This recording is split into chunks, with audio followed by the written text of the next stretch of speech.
right, so videotape me first. Okay. All right.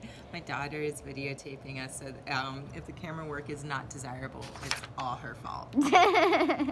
Okay, we're going to talk today about additive sculpture or subtractive sculpture.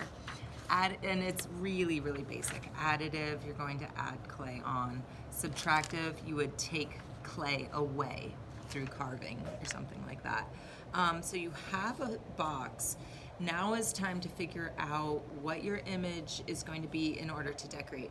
Now, I looked up tattoos only because I know that in this culture today, a lot of kids are really focused on tattoos, and so I saw a lot of dream catcher tattoos, and I decided to use a dream catcher only to talk a little bit about the culture behind the dream catcher for a minute as I'm tracing this out.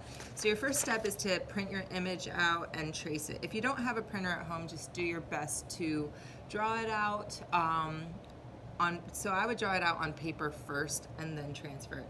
And straight up computer paper works the best. So as you're working to trace this on, I'm just using a ballpoint pen. But let me talk a little bit about how dream catchers have kind of influenced the culture of today. So it actually started with the Ojibwe people. And there was a woman in the tribe of the Ojibwes that was called, and I wrote this down, Asibaikash, or maybe Asibaikashi, but she was known as a spider woman, and she was kind of like the protector of infants and children.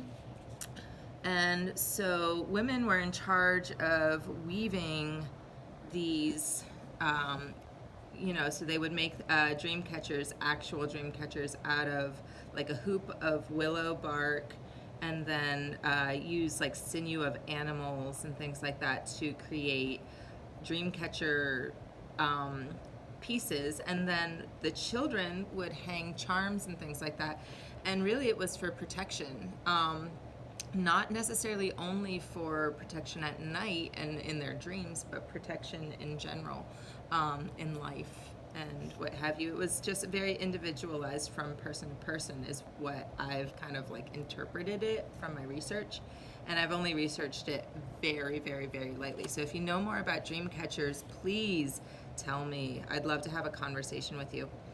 But I think that what we have to do is we have to be aware of what we see and maybe take in the history of it in order to truly appreciate the culture behind it and honor that culture. So wherever you see images, like maybe do a little research. It's always really kind of intriguing. So I haven't traced this the whole way. Harper, can you zoom in on the actual image now? I haven't traced it the whole way, but you can see that I have some of the image on there. And what I can do is I can start tracing out. If you are a person that is at home, be creative with whatever you have. So it may be that you have a butter knife. It may be that you have a ballpoint pen. It may be that you only have like a toothpick. Whatever it is, you can start working with it and start to get that image a little bit deeper in. So I'm using a ballpoint pen here, and you can see that it works actually pretty decently to give me a good line, okay? So you can do that. That's one way. So if you're going to do that, you're only using subtractive methods, right?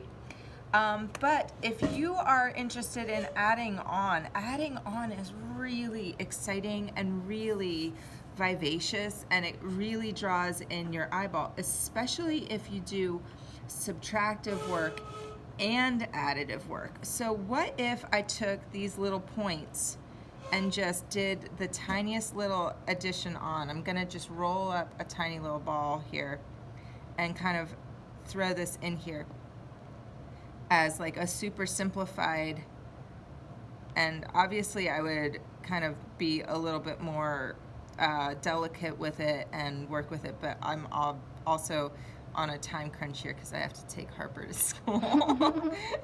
Working mom problems. Anyway, not problems. Nothing's ever a problem. So you can see here that what I can do is I can actually take subtractive and additive elements and work with it. So I call these the ins and the outs. So you have ins and you have outs as they fall off. Can you zoom in a little bit closer into here, honey? Okay. Let's try not to make it too shaky if you can. So what you have is basically, at this point, 3 levels, which makes it really, really, really intriguing. So you have ins, and then you have the regular level of the clay, and then you have an up or an out. And so what those 3 levels will do is that will actually bring contrast to your work. And where you have that deepest amount of contrast, like in these areas here, where you can see all 3 levels all at once, that actually brings a really great amount of detail and attention. I can even go as far as to like maybe grab and do like a nice thin line. So if I were to score and slip this on, I can do a nice thin line around here. Not that it's like thin right there, but it would look really fantastic and it would draw attention out. Another thing to consider is to wind your project from one side of the box to another side of the box. That creates what we call movement. Movement is really important.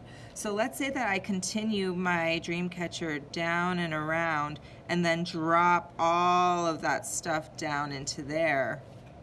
Okay, that would be really, really good because, good, what a great word. What it would do is it would bring attention and grab your attention and actually make you want to look from one side to another side. So it creates movement. So take those tips, start designing. If you need to grab a print off of, the internet, if that's what you want to do, if you're feeling not very confident in your drawing skills, but get carving, it's fun. Get adding, it's fun. So think about your theme and roll with it. All right, thank you.